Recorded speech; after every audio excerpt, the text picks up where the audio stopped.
All right, we're recording, so we're gonna start. I was telling the guys here, I did do the grading for what you turned in. Most of you, I was very impressed with what you turned in. I did have to look and kind of compare according to what I got from different people. That's just part of what, when you're looking at a whole continuum of stuff from tons of details to less details, it's just you had to justify the scores. Most of you did far better on section 2 than you did on the first one. Some people are changing their idea and what they're going to work with, and that's fine. But what that means is you need to jump back, catch up, and get number 1, your first part caught up, finished. And the stuff on number 2 that I gave you, most people didn't have a lot to add. Now, if you noticed, it took me about 50 hours, it seemed like, to grade the first section because of how I graded it. I went through and did all your proofreading for you and marked all this, and I put commas, and I'm not doing that this time. Have a buddy, have a parent, have somebody reread your stuff for you, proofread it for the final thing. That just took me, that's far too much time. Sorry, it's because they're long and it's a lot. And y'all are at a level where y'all can proofread your own stuff, sorry. But that being said, you all did, I was very impressed with most of the work. Remember that this is a TR class, it's therapeutic rec. Some of the facilities are, sport based and looking at kind of sport rehab. I think that's great. I wouldn't ditch that idea at all. You can treat sport injuries with recreation therapy techniques. I actually think that is a very good place to be imaginative and do some look into how can I treat these patients with some actual recreational events that would be beneficial for them. Might take some research, might take some brainstorming, might take some asking some buddies for ideas. I mean, you never know where you're going to get some good info. Don't scrap what you got. Just make sure that you have recreation therapy as a part of this deal. Don't give me a thing that just has physical therapy, occupational therapy, and a description of something that doesn't have a therapeutic recreation space and department. You got to have it. Just because, I mean, it's a TR therapeutic rec class. I can't let you do a project and not include therapeutic rec. That would be doing you a disservice, honestly. So I think I spoke wrong a minute ago when I was telling you guys. We talked about volunteering in intern management last time, correct? So this time we're going to talk about communicating effectively in the workplace. So let me share my screen. That doesn't look like my stuff right there. No, that is not. That is not my stuff. Let's go. That's what I thought. Let's go back here. I'm probably still on the camera somewhere.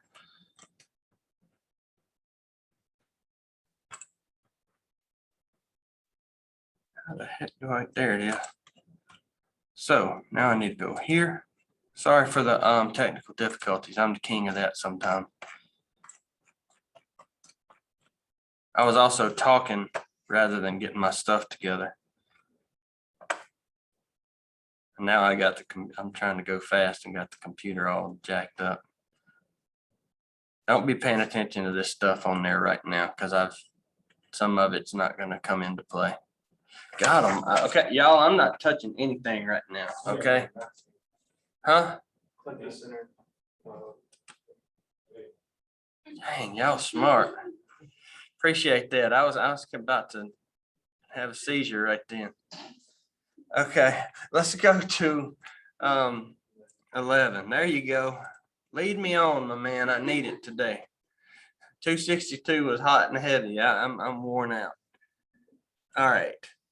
So obviously we're talking about administration. We're talking about being managers. We want to if we're going to be effective, we have to be able to communicate effectively in the workplace, correct? Oh, I'm not sharing this. Hang on. Here we go. Full screw up mode today. Here we go. Now we got it. Okay.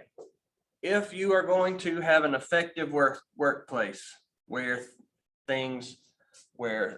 information is conveyed where it needs to be, if things are done in the most productive manner they can be, there has to be communication that is effective. It has to be done. Now, you need to be an effective communicator. You also need to breed into your people that you oversee the importance of communication and the feeling of freedom that they know that they can, communicate and make their thoughts known and feel like communication is a positive. Some workplaces, people feel stifled and they're scared to speak up and they're scared to throw ideas out there. You don't want to be that manager, that administrator that sets up that sort of feeling. Okay. Don't want to do that. So we'll talk about some different types of communication. So there's 3 different types that you're going to see in an agency: personal and interpersonal, managerial, and professional. These are all different types that you're going to see. As far as managers, you spend more time in oral communication. You're going to be the one that's actually speaking to others because you're the leader, you're the face that they're going to be looking to for guidance and things like that. So you are going to orally communicate more so than some of your other workers. You separate important from insignificant communication, to take the R off the end of this, to manage their time. As a manager, as any employee, you want to make the best of your time, right? And now there's days we all want to kind of throw off. Some days you feel more productive than others, but for the most part, you want to manage your time. So if you're going to spend time communicating, whether it's verbally, whether it's through typing an email, whether it's through sending out a memo, you're spending time doing it, precious time that you could be doing something else. So if something is important, it's a priority. If it's not important, don't waste your time communicating something that doesn't need to get out there. So personal and interpersonal communication, if we're talking about formal communication,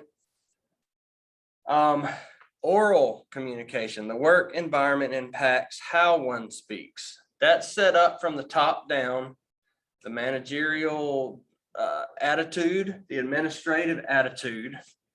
Do you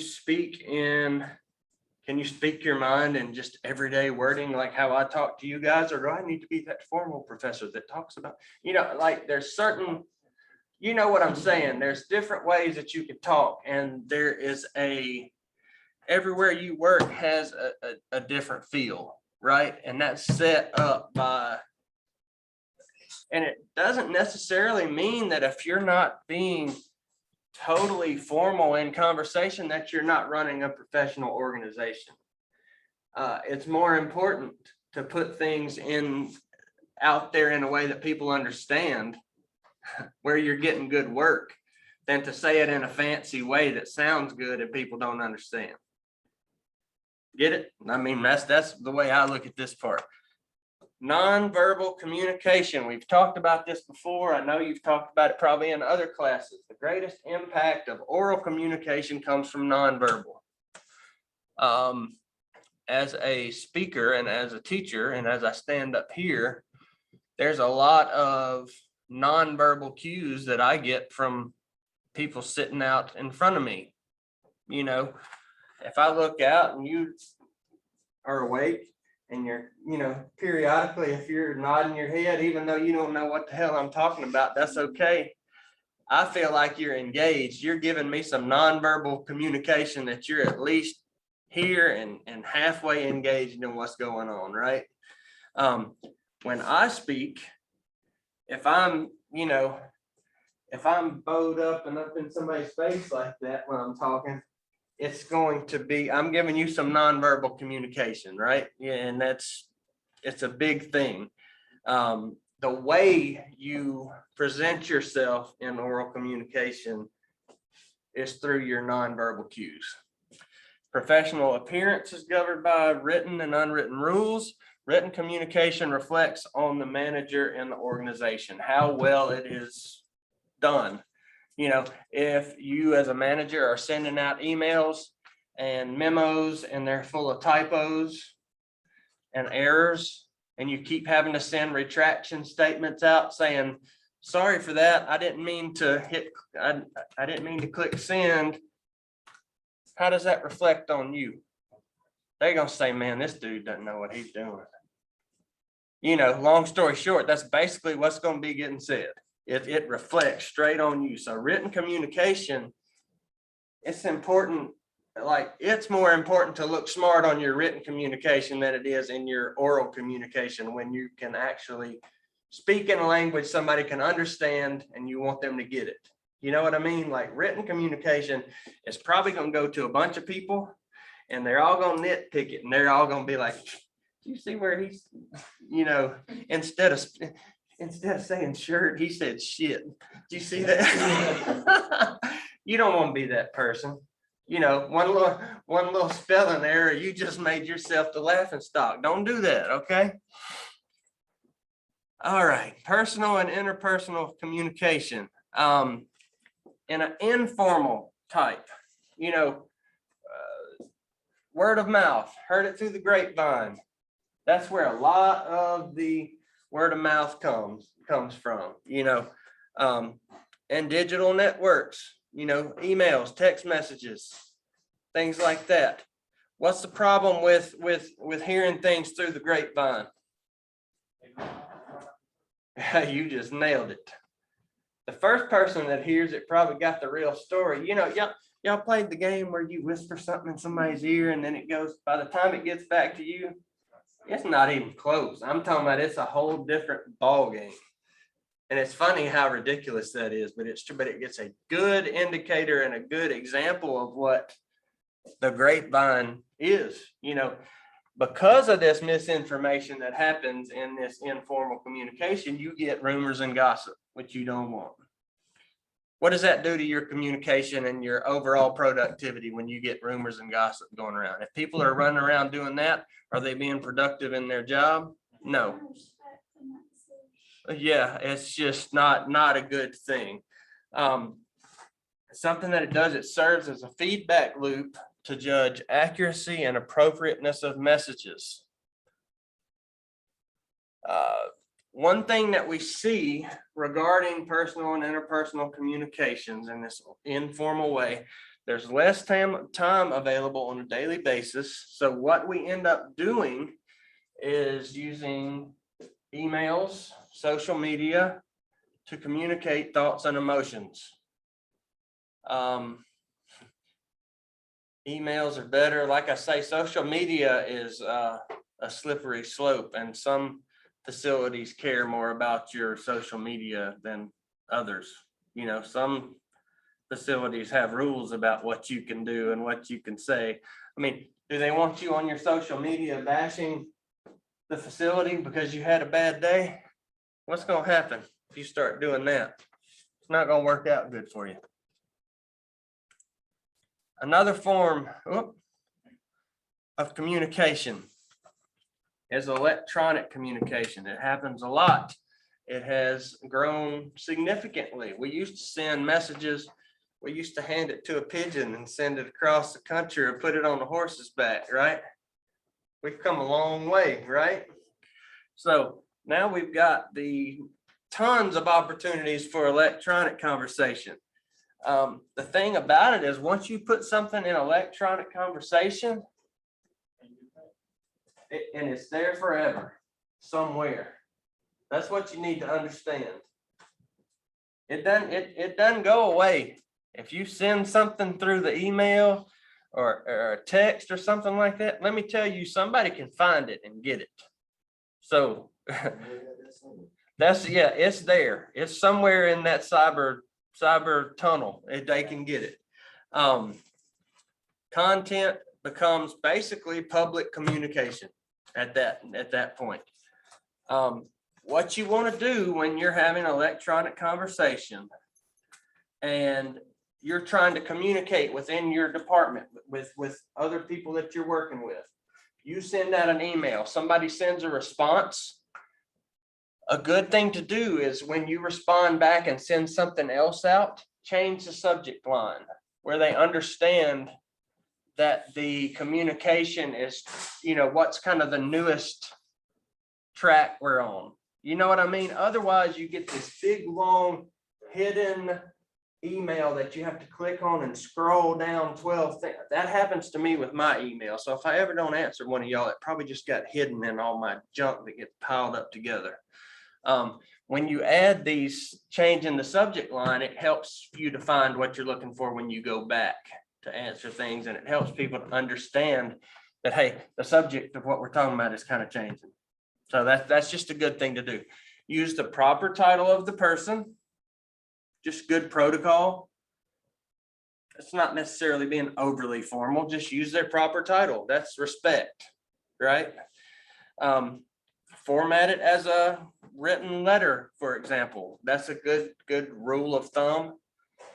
If y'all send me an email or something like that in this class, I'm kind of the manager of this class.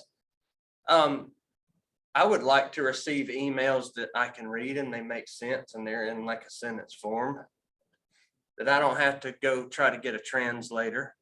Same thing with assignments that are turned in, just saying. That's all it's about, is your manager is going to tell you how formal they want this to be. I don't need you to format it as a written letter. Salutations, kind sir. I would like to, we don't need all that, but I need you to send me something that makes sense, that I can read in a timely manner and understand and act on appropriately, right? Consider timing of response and send during professional hours. Woo, okay. We all bad about that, y'all. I get emails from y'all at midnight. The bad thing about it? I respond to them. I set myself up for that. I just stepped all in it. The thing about it is I'm up and nobody's bothering me. I'm not being interfered with. So that's honestly, I was telling Kofan Lee over in our building today that my most productive time is like 11 p.m. to 3 a.m. I get work done from 11 to 3 a.m. y'all. I'm tired as hell during the day, but I get work done from 11 to 3. Now I don't usually come in till about 10 or 10:30 because I sleep till about 8:30 or 9. But I worked until 3 o'clock in the morning, so I think that's okay. They want to make fun of me over there for getting to work late every day they can, but I can tell them that I'm up answering y'all's emails and grading stuff at 3 o'clock in the morning. I think they'd understand. And they don't make fun of me because they know I'll beat that. Oh, sorry. The manager has access to, now, here's an example. I'm on the contact tracing committee. We are doing contact tracing on people who are positive for coronavirus. They show up on my spreadsheet. So a lot of times when my family goes to bed, I get everybody all tucked in and situated. I come back out and get on my computer. I open it up and I'm like, dang, I got 3 new contact tracing people that I need to deal with. It's 10:30 at night, 11 o'clock. I have an email that I have formulated that I send out, and it starts, sorry for the late correspondence, but I wanted to introduce myself. I'm Chris Brazier. I'm part of the contact tracing team here at the University of Mississippi. Sorry, I have the whole thing memorized. I could go farther if y'all wanted, but we don't need to waste time on that. That being said, I apologize for my late correspondence, but then I tell them the reason I'm trying to get in touch with you is I need to know where you were from the dates of where did you visit on campus from July 28th through August 1st, and who would your close contacts be during that time? if you would like to email me this response, and I'm like, parentheses, this would be greatly appreciated, because it saves me having to call everybody. And I wake up in the morning and a lot of times I have a response and I can go in and just fill in my contact tracing from what they've done. I've streamlined it for myself, but I'm breaking this electronic communication thing by sending them a very formal, communication from the university at like 1 o'clock in the morning. I've had people actually call me and be like, hey, is this real? Why are you sending me a quarantine document at 1:30 in the morning? Like I kind of got in trouble for that one semester for doing, they were like, you don't need to be sending stuff in the middle of the night. I'm like, well, that's the only time I had to do it. I'm sorry. And they were like, okay, send it in the middle of the night.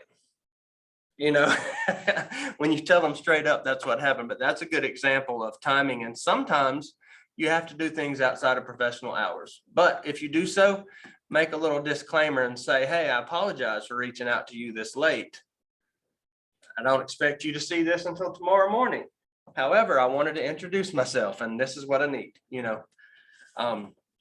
The manager has access to increased amounts of information through electronic communication. And that being said, with communication, the manager is able to collaborate and make quicker decisions. Why are we able to collaborate and make quicker decisions electronically?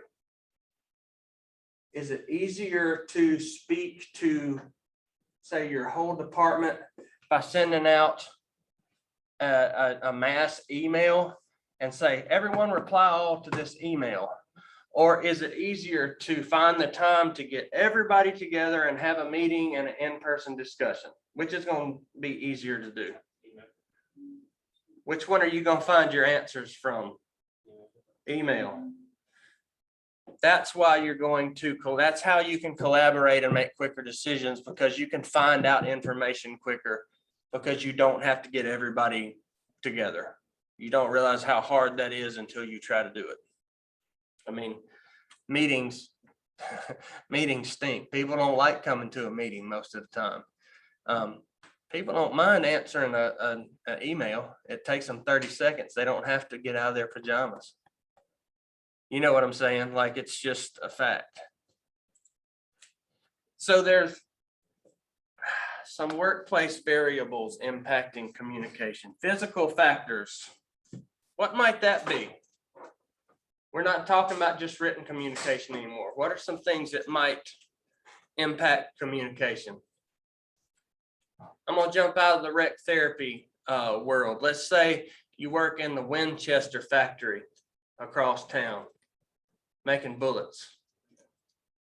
What's going to happen to communication? Is it easy over there, you think? And what else is it going to be? Sound protection on. Yeah, they probably all have like earmuffs on, or earplugs. It's loud.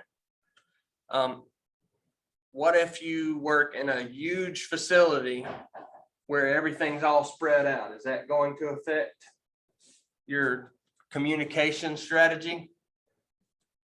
If you want to walk and talk to somebody in person, it's going to take you a 15-minute walk to get to them and 15-minute back. You know what I mean? Like, in-person communication might need to be planned ahead of time. Emotional concern, semantics. Somebody Google that word. What is semantics on here? Putting y'all to work today. I know what it is, but I can't put it into. Huh?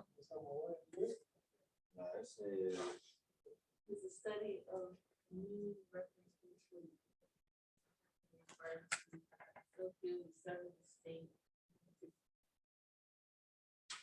real big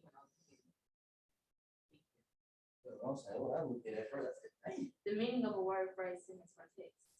Basically, okay. Some people, okay. Do you remember in the last class how I said that outstanding or above average to me is going to be different than to you probably? So when you communicate something, the way you look at that would be kind of like an example of semantics. People are going to have different meanings for the same word. You see what I'm saying? Therefore, you're going to have at times some confusion, because when somebody says they did a above average job, it means different to the person reading it than the person who wrote it. You know, above average to one person might be the bare minimum of what they're looking for. And the other person who's reading it is saying, wow, they did great. They were above average. You know what I mean? Like, that's kind of where that plays in. Everyone has different roles. Professional jargon, who would that affect? You think, as far as impacting communication? Someone who is, come on, think.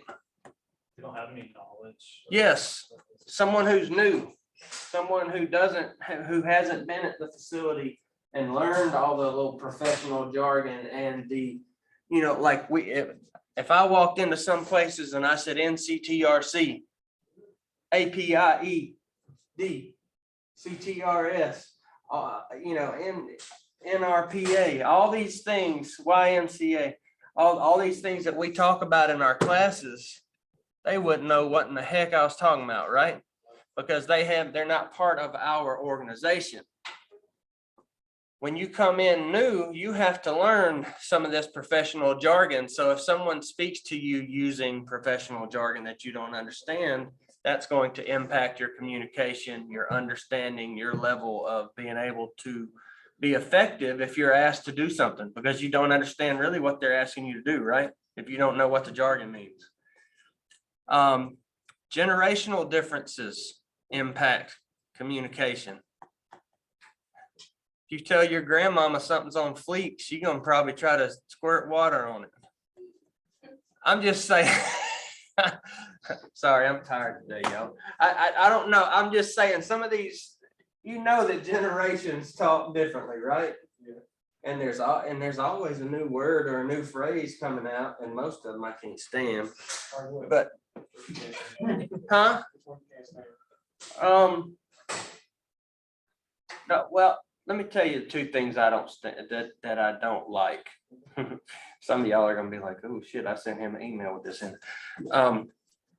No, this doesn't really fit right here as far quite on that.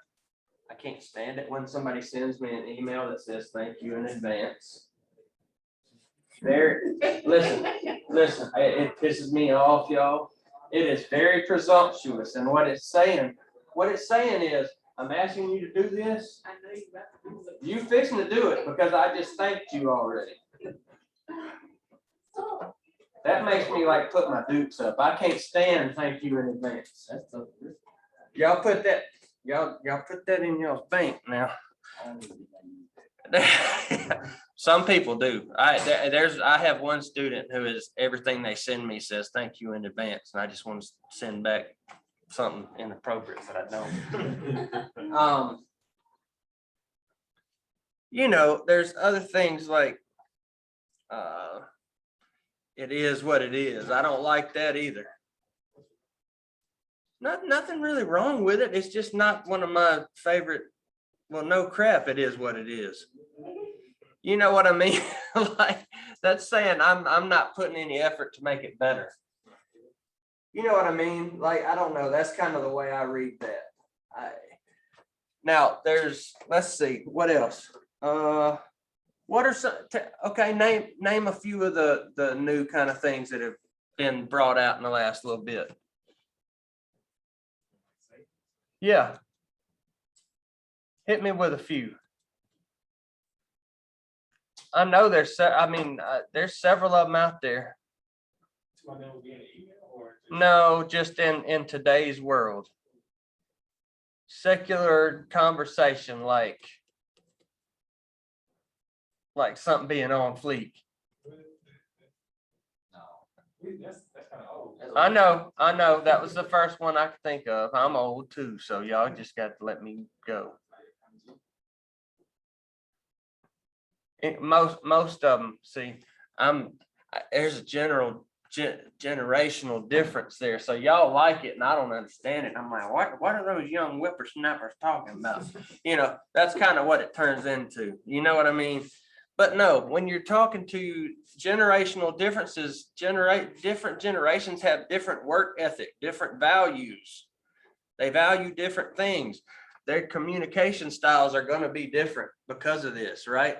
Older people are going to be, what have I told y'all before? Old people think they can what?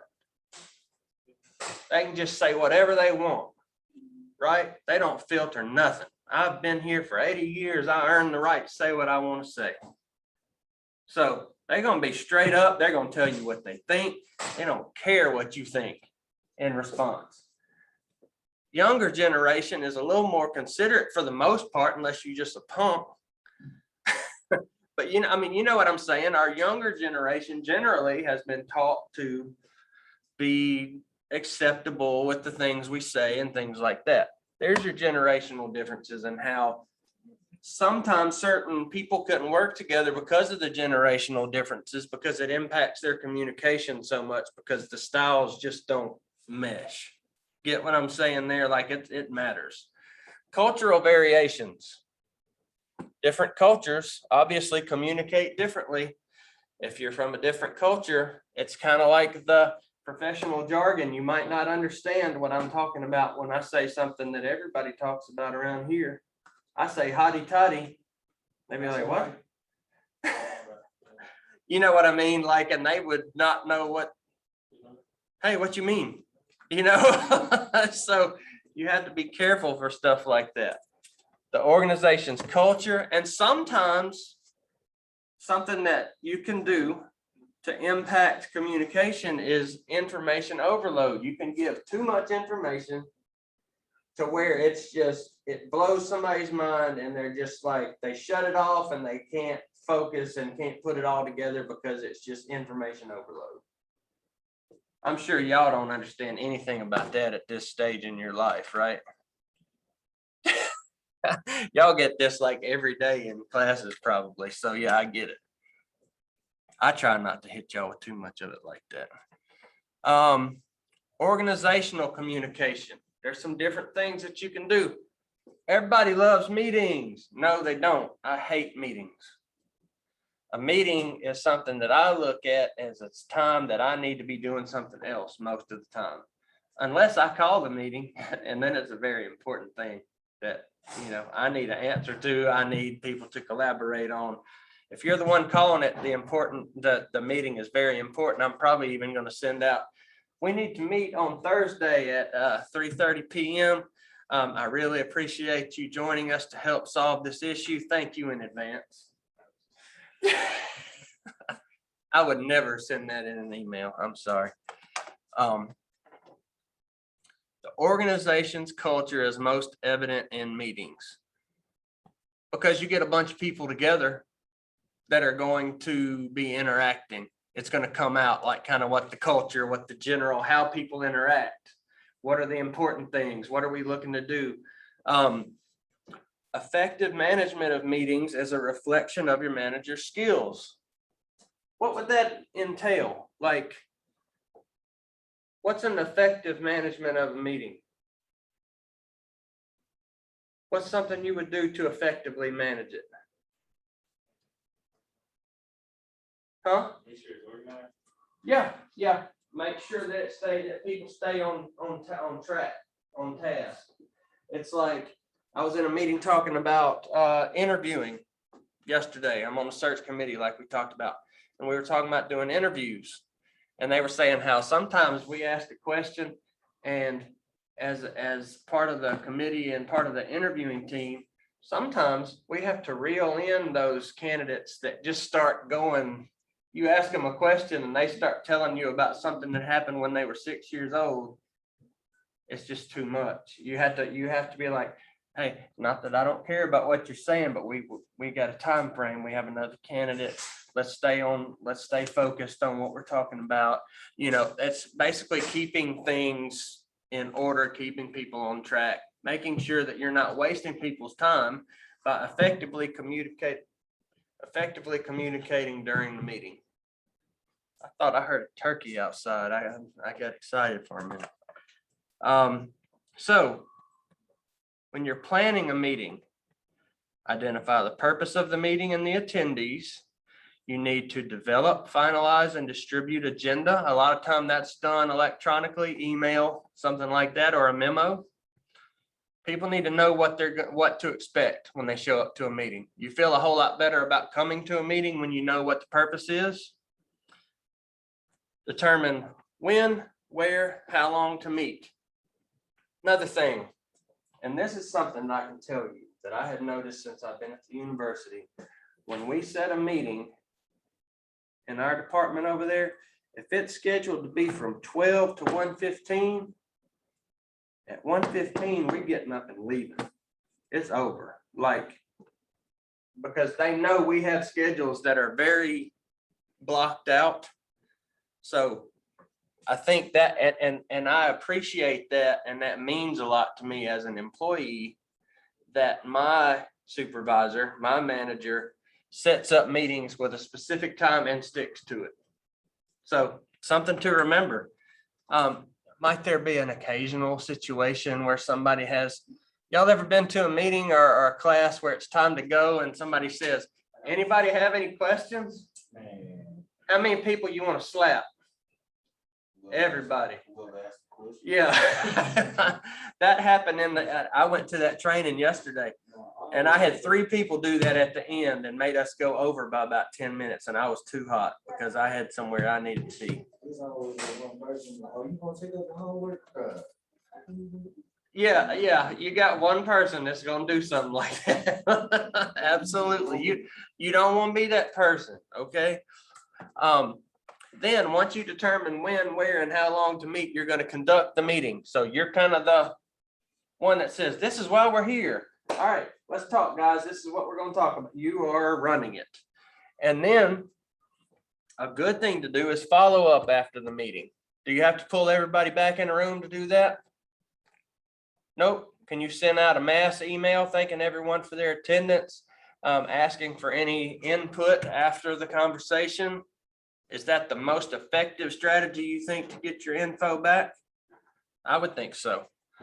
Following up is a great idea after a meeting. You know, it takes you just a second. It makes people feel appreciated for showing up. And it gives them a chance to give you any individualized thoughts that they may not have felt comfortable saying in front of the group. You know, you've opened that door for them to come back at you. So, managerial communication, something that we have to do. Now, y'all know from the last test, look at this, you'll see a question. I hadn't even looked at the test lately, but it's going to talk about delegation. Y'all can look at these slides and tell some of the things that are going to be asked about, right? This was a weakness of mine when I was in the field. I got better the longer I went. I was never that person that wanted to say, hey, I need you to go do this. I need you to take care of that. I wasn't that person that just pointed. I'd be like, hey, come on, let's go work on this. And I would go with you. Do I think that that's a good way to do it? Yeah, if you can, because it shows that you're willing to get your hands dirty too, keeps the morale up. Sometimes employees need to understand that delegation is an opportunity to shine. You're given something and say, hey, I want you to take care of this. I want you to do a good job. Show me what you got. You know what I mean? If you delegate something in that way, it's a positive. It's not you trying to get out of something. You as a manager have other things that you have to do. You as a manager sometimes are going to have to delegate responsibilities to people, right? So the delegation process makes sure that what you are delegating, the task that you're delegating to someone, is within the scope of duties of what they're expected to be able to do, what they've been kind of told that they are going to be potentially doing. Now, what you'll find on a lot of job description that fixes this, there's like a little asterisk at the bottom, after they list, you will provide recreation activities on Monday, Wednesday, and Fridays. You will provide pool maintenance on this time. You will do this, this, this. You have all your things listed out. And then there'll be a little asterisk at the bottom and it'll say other duties as assigned. It catches everything, y'all. And so many places do that because then the task is within your scope of duties, whatever it may be, because they put that little thing in there. Kind of dirty, kind of smart. Agree? I mean, it's kind of like I kind of don't like it, but I kind of see why it's there, because sometimes there's emergencies, there's situations that come up, and you don't want somebody saying, well, this wasn't in my job description. You're like, well, actually, it kind of was. You got to help. Sorry, you had to clean that toilet, but we don't, we can't leave here unless something happens. I mean, you know what I mean? Like sometimes there's just stuff that happens. The employee needs to have the confidence to complete the task. That regardless, that comes above whether it's within their scope of duties. You need to know that they're capable of doing it if you're going to delegate a task to someone. If you don't, what are you doing? You're setting them up to fail, and you're setting yourself up to look bad too, right? You don't want that. When you are delegating, you need to give defined expectations, clearly defined. This is what I want. This is what I expect. This is when it's due. This is when it needs to be completed. This is how many people I need you to have lined up. I need you to make this many phone calls, whatever it may be, clear expectations need to be defined. At that point, the employee is going to accept authority and responsibility, and the manager will monitor. A good manager, from my experience, will give you, or let's say, this is what I consider a good manager. A good manager will delegate something to you, put you in charge of an event. Like NMRC has something every year called Oktoberfest. It's just a thing where they have like an outdoor party, they have outdoor games, they have face painting, they have a DJ come and play, they have a dance outside, they have a parade, all this stuff at NMRC. A lot of things to put together, right? But there's one person in charge, okay? You hand this job, I say, you're gonna be in charge of Oktoberfest this year. If I do that, I need to hand you something, or go over, these are the things that we're going to offer. You need to contact this person, and this person. I give you an outline of what you need to do. Once I give you a very clear description of what's expected, I've delegated it, and you say, I understand, I'll do it. And I say, all right, you're going to do awesome. Tell me what you can do. And then I go and back out and let you do your thing. Check in periodically along the way, because the most pissed off I've ever been on a job was when I was handed something just like what we were talking about. Right then, I was given something to do, and I'm here to tell you I did a good job on it. And then my boss came in the day of the event and started, she hadn't asked me anything the whole way through. She just said, here, this is yours, plan it, get it done. So I did. She comes in the day of and starts nitpicking every little thing that I did. And I was like, you waited too late for this. But how you want to change all this? Why'd you wait till today? Now, I wasn't fighting with my manager, but is that the time to figure out exactly what I had planned? Should she have touched base with me sooner to see where I stand and check along the way? Now, is that every day? Is that following me around, peeking around the corner to see if I'm doing what she said? No, you need to back up, yet still get occasional updates. How about that? That's a good way to manage something that you delegate. Managerial communication. A lot of times there's situations where we have to make agreements. We have to make decisions among people in an organization. And that falls under negotiations. So in that case, you got two or more people who have to make a joint decision and have to come to an agreement. When I think negotiation, what do y'all think of? Yep, thank you. Contract negotiations, that's something that's big. That happens in pro sports. That happens here when you accept a job. I mean, you can negotiate your salary at a lot of places. You know, negotiations happen as a manager. That's where you are trying to make things run as smoothly as possible, teaching people that we can work together. We can both give a little bit to make it work. You know, official negotiation, that's where you have collective bargaining and contracts. That's like where you have like a union or something stepping in and doing official negotiation. You have somebody like pushing for the group as a whole. That's not necessarily small scale type thing that you would generally work with and deal with in TR most of the time. You're going to see as a manager, you'll see negotiation occur most likely during performance reviews, employee coaching, conflict resolution. Performance reviews, negotiation. What might you be negotiating? You know, your employee you're laying out, you know, in order to do performance reviews, just like in when you are handing over a task to be done, you need to give very clear expectations of what is expected of the worker, right?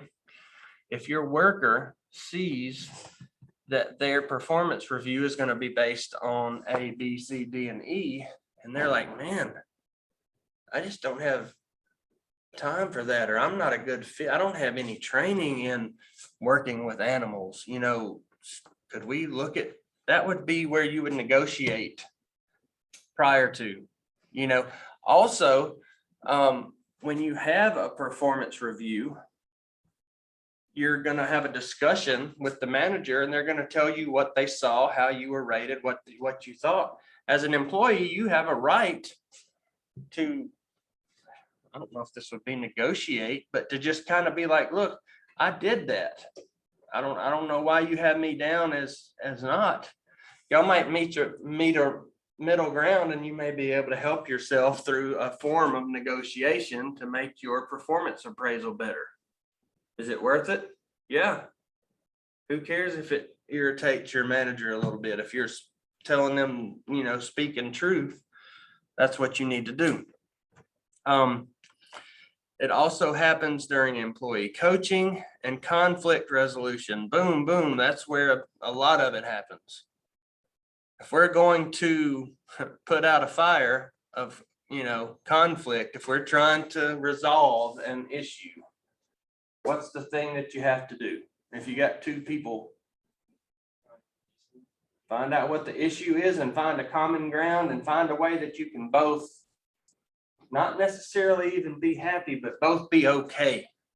You see what I'm saying? Like that that entails some degree of negotiation. You see where I'm coming from on that? Like that they might not, most times you can't make it where both of them are going to come skipping out of there holding hands because they both got their way and they're so pleased about how everything. You find something that is agreeable, that they can come to the middle, meet in the middle, both give a little bit. That is negotiation. What you want to do when you're solving problems is to try to set up a win-win result where mutual benefit, the company benefits, you benefit, the employee benefits, and through negotiation and through resolving conflicts and things like that. And that's what you're going to get.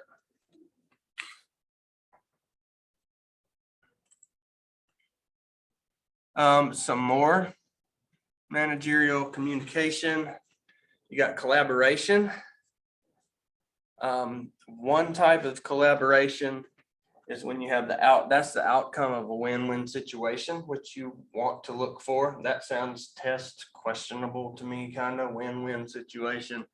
Collaboration for team building and networking. That's what, when I think collaboration, that's what comes to mind for me. The word collaboration equals, working together, building a team, networking to put all your brain cells in one direction. That's collaborating. That's why we have interdisciplinary teams that work with TR. That's why we talk to the nurses and why we talk to the dietitians and why we work with physical therapists to help our people get better. We collaborate. When we have collaborative work environments as a manager, the staff feel empowered because they know that they're able to work together. They have some freedom to collaborate with other people who are specialists in their field. If you're going to have successful collaboration, you got to have common values, collective achievement of unit goals. So common values in recreation therapy, what would that be? Or what's our collective goal?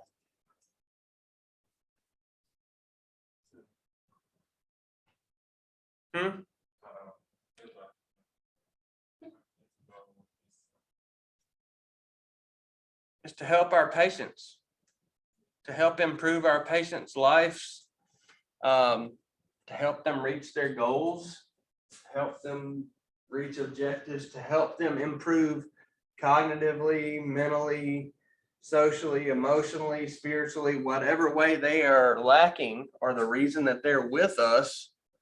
That's why we're here. Successful collaboration means that everybody needs to be on the boat and we all need to be paddling this direction and not have somebody in the back paddling backwards. That's unsuccessful collaboration. You can put that little thought process in your head to remember that one. Okay, let's just get done. Because we got 15 minutes, 2 slides. I think we can do this. Managerial communication. A lot of times as a manager, you're going to get complaints. You're going to get criticism. You're going to have confrontation happen, and they result as part of your supervisory duties of the first line manager. People don't like the way you're doing things. People think that you are being, showing favoritism to certain people, whether you are or are not. When you are unhappy, you start seeing everything as a conspiracy against you. You know what I'm saying? Like, instead of it just being bad luck that you were scheduled on this day, it's like, I always have to work this day and they always give Tommy off on that day. You know what I mean? And it might not be that at all. It's just the way it felt. As the manager, you're the one that's going to get hit with this. People are going to come to you. You're the first line manager. You're between upper administration and direct service staff. So you're going to be getting hit from which way? Both. You just nailed it. You're going to be having people at the top saying, why aren't we getting this done? And you're going to have people below you saying, if you'd give me more help down here or give us more training, we could get this done. Yeah, I mean, you're getting, and I make it sound terrible. It's not. Once you're at that point, you'll know how to handle that situation and put those fires out, okay? But you're in the middle, so you're going to catch it from both ways. Our stakeholders are the people that we're serving. They're naturally vulnerable due to health issues. So because of this fact that they're naturally vulnerable, they're more likely to complain about service, right? They feel like they've been neglected. They feel like they've been held back at times. So they're used to complaining, right? A lot of them, at least. So that's just, criticizing what you're doing. If they're not getting better as fast as they expected to, they're going to come to you and be like, hey, we got to change something. Y'all aren't doing this right. We should be doing this. Telling you how to do your job. you know, you'll get that kind of stuff too. The thing about it is when this stuff happens, it's seen as a negative, but what you need to take it as is to look at it and say, hey, are they right? You know, like that complaint that I just got about, you know, should we try that, what they just said? You know, we need to listen to the people that we work for, right? We need to take what they say into account and be like, you know what, maybe they have something valid there. Or you self-assess and say, no, we're doing the right thing.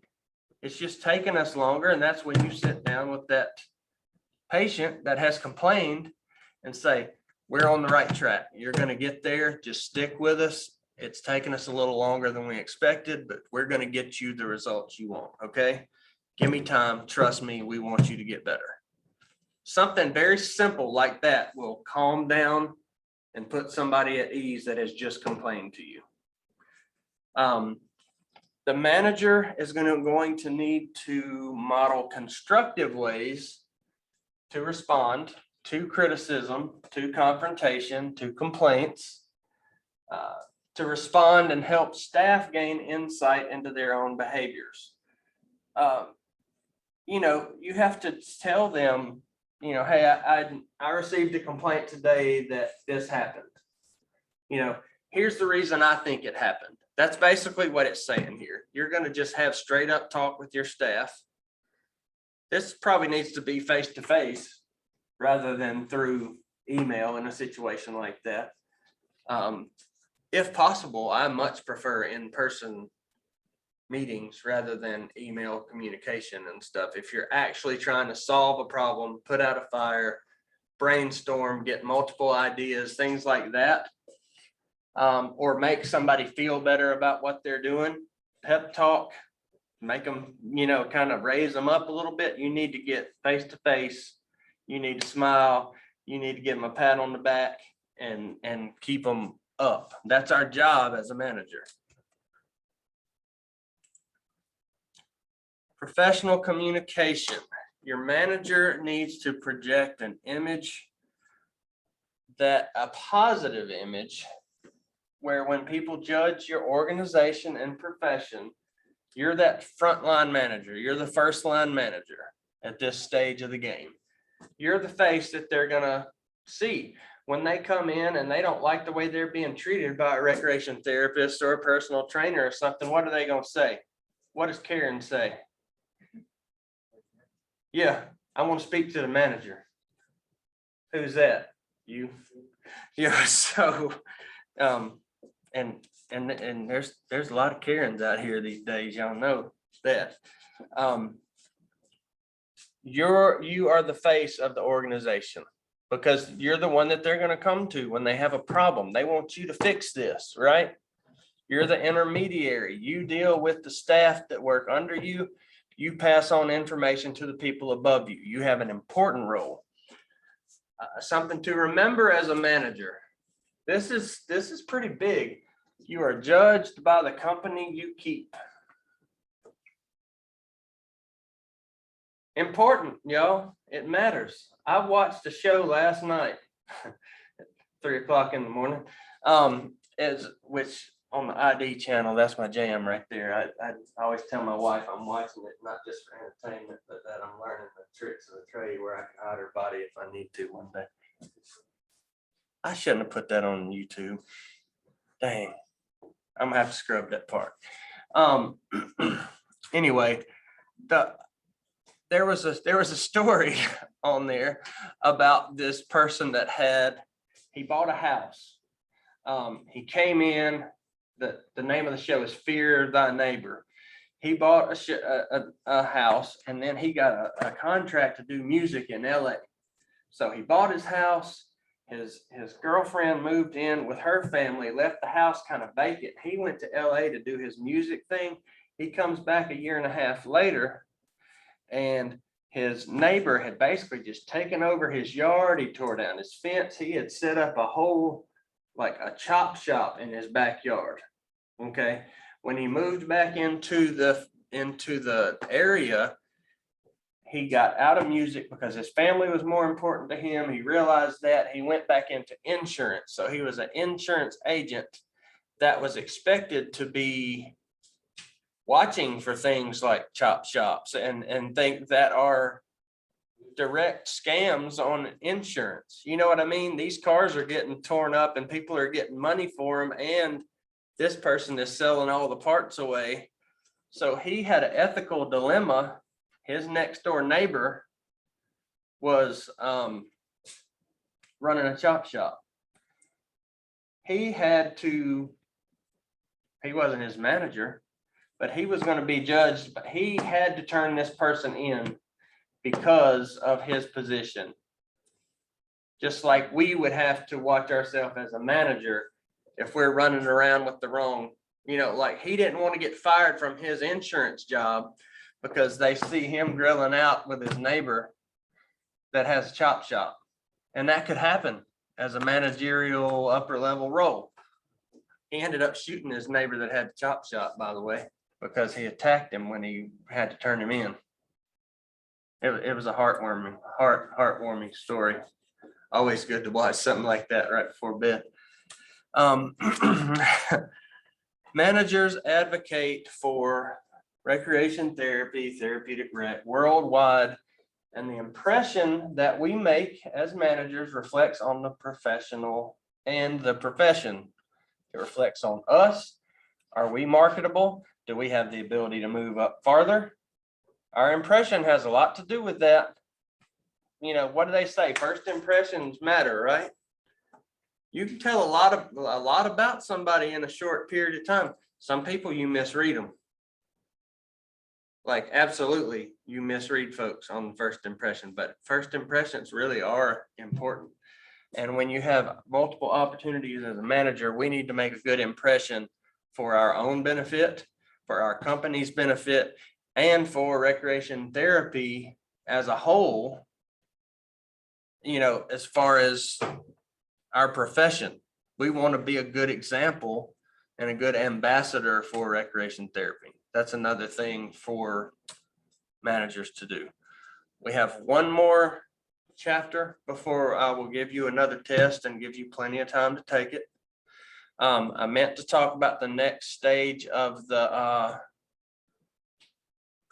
plan that we're putting together for the semester. We'll talk about it next class, hopefully. Again, here's your reminder. Be here next Tuesday, please. Special speaker, special event. I may be gone by the end of class. But be sure to thank her for being here, be attentive, introduce yourself, make her feel welcome, and get your foot in the door with a recreation therapy professional that could actually might play a role in your future, especially if you plan on sitting for CTRS. Take advantage of the opportunity. And you'll be getting some information from somebody in a field that I haven't talked to you about 100 times, which is developmental disabilities. Learn about, addiction services and what are offered. So take advantage of that. I will see you guys on Tuesday. Y'all have a great weekend. Thank y'all for your attention today. Good to see y'all. And I will